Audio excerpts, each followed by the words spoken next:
ఆ స్పీకర్ గారు అసలు చర్యలు తీసుకోవాల్సింది సంజయ్ గారి మీద కదా. ఇలా సంజయ్ గారు ఓపెన్ గా నిన్న మీటింగ్ లో ఏం చెప్పారు, కరీంనగర్ లో నేను కాంగ్రెస్ పార్టీ తరఫున పని చేస్తాను, సభ్యత్వ నమోదు చేస్తాను, కాంగ్రెస్ పార్టీలో నేను సభ్యత్వం తీసుకొని కాంగ్రెస్ పార్టీ కోసం పనిచేస్తా అని ఓపెన్ మీటింగ్ లో మంత్రుల ముంగట, ఐఏఎస్ అధికారుల ముంగట, మీడియా ముంగట స్పీకర్ గారి దగ్గర మా యొక్క డిఫెక్షన్ పిటిషన్ సంవత్సరం నుంచి పెండింగ్ లో ఉంది.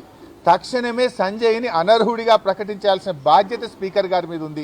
ఇది ఎట్లా ఉందంటే చోరు ఉల్టా కోత్వాల్కు డాటే అన్నట్టు పార్టీ మారిన ఎమ్మెల్యేనే ఇంకా మా పార్టీ ఎమ్మెల్యే మీద ఇవాళ చర్యలు తీసుకోవాలంటున్నాడు. చర్యలు తీసుకోవాల్సింది పార్టీ మారిన 10 మంది ఎమ్మెల్యేల మీద తీసుకోవాలి. ఆ పిటిషన్ ఇవాళ ఆయన దగ్గరే, స్పీకర్ గారి దగ్గరనే ఉంది. స్పీకర్ గారు తన విజ్ఞతను ఉపయోగించి ఓపెన్ గా చెప్తున్నారు కదా, అఫీషియల్ మీటింగ్ లో నేను కాంగ్రెస్ పార్టీ తరఫున పనిచేస్తా అంటున్నారు.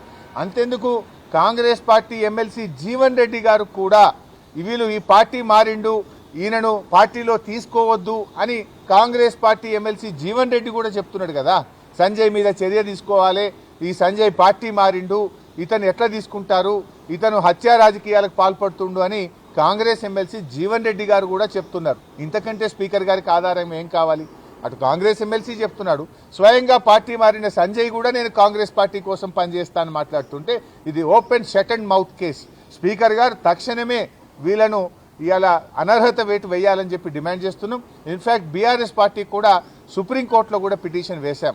హైకోర్టులో అనర్హత పిటిషన్ పెండింగ్లో ఉండడం ఆలస్యంగా అవుతుంది కనుక సుప్రీంకోర్టులో సర్వోన్నత న్యాయస్థానంలో కూడా వేశాం.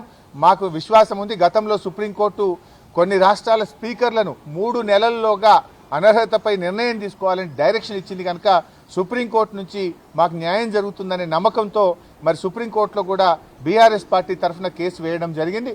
త్వరలోనే సుప్రీంకోర్టు నుంచి కూడా ఆదేశాలు వస్తాయి, న్యాయం నిలబడుతుంది, అనర్హత వేటు వీరి మీద పడుతుందనే నమ్మకం మాకుంది. ప్రజల పక్షాన్ని అడిగాడు కదా, నేను బీఆర్ఎస్ పార్టీ బట్టలిప్తా అని డాక్టర్ సంజయ్ గారు మాట్లాడితే, నువ్వు గెలిచిందే బీఆర్ఎస్ పార్టీ మీద, నువ్వు గెలిచిందే కారు గుర్తు మీద, నువ్వు గెలిచిందే కేసీఆర్ బొమ్మ పెట్టుకుని నువ్వు ఏ పార్టీ తరఫున మాట్లాడుతున్నావని కౌశిక్ రెడ్డి గారు అడిగారు.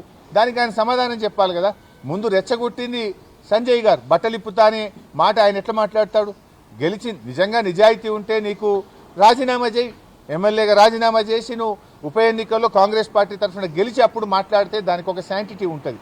బీఆర్ఎస్ పార్టీ కారు గుర్తు మీద గెలిచి బీఆర్ఎస్ పార్టీనే మరి బట్టలిప్పుతా అని మాట్లాడినప్పుడు సహజంగానే మరి ఒక కార్యకర్తగా, ఒక బీఆర్ఎస్ పార్టీ ఎమ్మెల్యేగా కౌశిక్ రెడ్డి ఆయనను ప్రశ్నించాడు. దాంట్లో తప్పేముందండి?